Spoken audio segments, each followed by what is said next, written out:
సమాజంలో అనగారిన వర్గాలకు, బలహీన వర్గాలకు, దళితులకి, గిరిజనులకి, మైనారిటీస్కి, బీసీలకి, రైతు కూలీలకి కడుపు నిండా ఆహారం పెట్టే పథకం.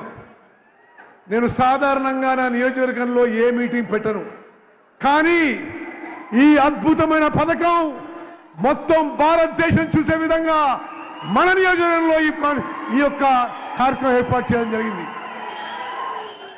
మీ అందరికీ ఈ పథకం గురించి ఒక 2 నిమిషాలు నేను తెలియజేస్తాను. స్వతంత్ర భారతదేశంలో ఏ రాష్ట్రంలో కూడా ఈ విధంగా మంచి క్వాలిటీ సన్న బియ్యం 80 నుంచి 85%కి ఉచితంగా వచ్చే పథకం ఏ రాష్ట్రంలో కూడా అమలు కాలేదనే విషయం కూడా నేను మనం చేస్తున్నా. మీ అందరికీ తెలుసు, ఇప్పుడు రేషన్ బియ్యం దొడ్డు రకం, ఇంగ్లీష్లో కోర్స్ గ్రెయిన్స్ అంటారు. దురదృష్టవశాత్తు ఇప్పుడున్న 90 లక్షల రేషన్ కార్డులలో 2,81,00,000 లబ్ధిదారులు అందరికీ 6 కిలోల బియ్యం ఇస్తున్నా బియ్యం సరిగ్గా ఉపయోగం రావడం లేదు. లబ్ధిదారులకి చాలా మంది ఇది తినలేక తిరిగి అమ్మేసుకుంటున్నారు.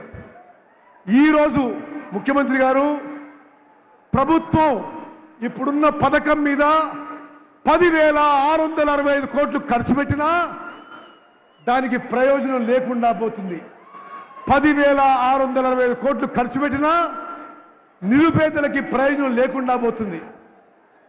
ఇప్పుడు సివిల్ సప్లై శాఖ కిలో బియ్యం 40 రూపాయలకి కిలో బియ్యం కొనుగోలు చేసి మీకు ఇచ్చినా ఎక్కువ మంది తినడం లేదు.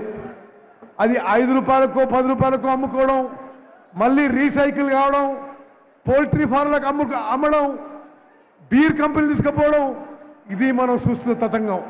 ఇది ఎన్నో సంవత్సరాల నుంచి జరుగుతున్న విషయం. నేను గత పార్లమెంట్ సభ్యునిగా పార్లమెంట్లో food and public distribution system consultative committee మెంబర్గా అనేక మార్లు పార్లమెంట్ బయట ఈ విధంగా ప్రజాధనం దుర్వినియోగం అవుతుంది, నిరుపేదలకి ప్రయోజనం చెందడం లేదనే విషయం స్పష్టంగా చెప్పడం జరిగింది. కానీ గత ప్రభుత్వాలు ఎవరు మార్పు చేయడానికి ప్రయత్నం చేయలే. రేవంత్ రెడ్డి గారు ముఖ్యమంత్రి అయిన తర్వాత వారు ఉప ముఖ్యమంత్రి భట్టి విక్రమార్క గారి చొరవతో, గైడెన్స్తో తెలంగాణ రాష్ట్రంలో ఇప్పుడు ఇస్తున్న దొడ్డు రకం బియ్యం మానేసి ఈ రోజు నుంచి ఈ సభ నుంచి యావత్ తెలంగాణలో 80 నుంచి 84% జనాభాకి సన్న బియ్యం ఇవ్వబోతుందని చెప్పి నేను మనం చేస్తున్నాను.